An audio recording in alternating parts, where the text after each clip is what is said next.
75 શબ્દ ઝડપ ready start. ફકરો.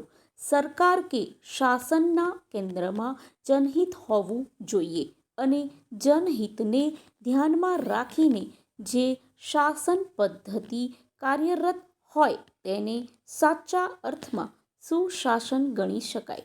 Gujarat છેલ્લા 23 વર્ષથી સુશાસનની સુવાસ પ્રસરાવી રહ્યું છે.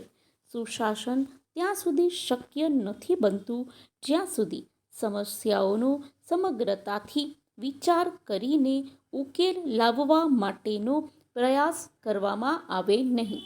ગુજરાતના તત્કાલીન મુખ્યમંત્રી અને હાલ દેશના વડાપ્રધાન શ્રી નરેન્દ્રભાઈ મોદીએ રાજ્યના નાગરિકોની સમસ્યાઓનો ઉકેલ માટે વિચાર કરી એક પારદર્શી, જવાબદેહી અને અસરકારક શાસનતંત્ર સ્થાપી જનજનને સુશાસનની પ્રતીતિ કરાવી. વડાપ્રધાન શ્રી નરેન્દ્રભાઈ મોદીએ શરૂ કરાવેલી સુશાસન યાત્રાને મુખ્યમંત્રી શ્રી ભૂપેન્દ્રભાઈ પટેલે સુપેરે આગળ વધારી રહ્યા છે. ફકરો. પૂર્વ વડાપ્રધાન ભારત રત્ન અટલ બિહારી વાજપેયીજીના જન્મદિવસ 25 ડિસેમ્બરને વડાપ્રધાન શ્રી નરેન્દ્રભાઈ મોદીની પ્રેરણાથી વર્ષ 2014થી સુશાસન દિવસ તરીકે ઉજવવામાં આવે છે. ગુજરાતમાં મુખ્યમંત્રી શ્રી ભૂપેન્દ્રભાઈ પટેલના માર્ગદર્શન અને નેતૃત્વમાં વર્ષ 2024નો સુશાસન દિવસ જનસેવા, જનકલ્યાણ અને રોજગાર અવસરનો ઉત્સવ બન્યો હતો. ફકરો.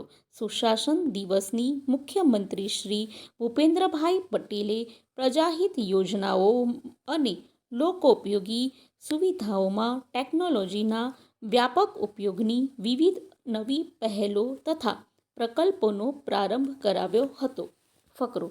મુખ્યમંત્રી શ્રી ભૂપેન્દ્રભાઈ પટેલે સ્વર્ણિમ સંકુલ ખાતેથી મુખ્યમંત્રી કાર્યાલયની government performance index scholarship monitoring system CM fellow website સ્વર ગુજરાત ઇન્ડિયા પોર્ટલનું આધુનિકરણ રેવન્યુ મોનિટરિંગ સિસ્ટમને કાર્યરત કરાવી હતી. ફકરો. મુખ્યમંત્રીશ્રીએ જનહિતલક્ષી અને લોકોપયોગી પહેલોની શરૂઆત કરાવતા જણાવ્યું હતું કે લોકોનું ભલું કરવાનું અને સારું કરવાની ખેવના સાથે કર્તવ્યરત રહીને સુશાસન સાચી દિશા પ્રાપ્ત થઈ શકે છે. મુખ્યમંત્રી કાર્યાલયમાં શરૂ કરેલી આ બધી નવીનતમ પહેલો વિશે લોકો તેમના ફીડબેક આપતા રહે તેમ આ પહેલોને વધુને વધુ લોકભોગ્ય બનાવવાનું પણ સતત ચિંતન મંથન થાય તેવી પ્રેરણા મુખ્યમંત્રીશ્રીએ આપી હતી. ફકરો. રાજ્યના સામાન્ય માનવીઓને જેટલા બની શકાય તેટલા વધુને વધુ મદદરૂપ થવા ભાવ જ સુશાસનની સાચી દિશા છે. મુખ્યમંત્રી કાર્યાલયમાં લીધેલા આ બધા જ ઇનિશિયેટિવ્સ સરવાળે તો જનહિતકારી શાસન દાયિત્વ નિભાવવાની પ્રતિબદ્ધતા સાથે શરૂ થયા છે. ફકરો. મુખ્યમંત્રીશ્રીએ અધિકારીઓ કર્મયોગીઓને પોતાની સોંપાયેલી કામગીરીનું સતત મૂલ્યાંકન, અવલોકન કરતા રહેવા અને ઉત્કૃષ્ટ યોગદાનથી રાજ્ય સરકારનું ગૌરવ વધારવા અનુરોધ કર્યો હતો.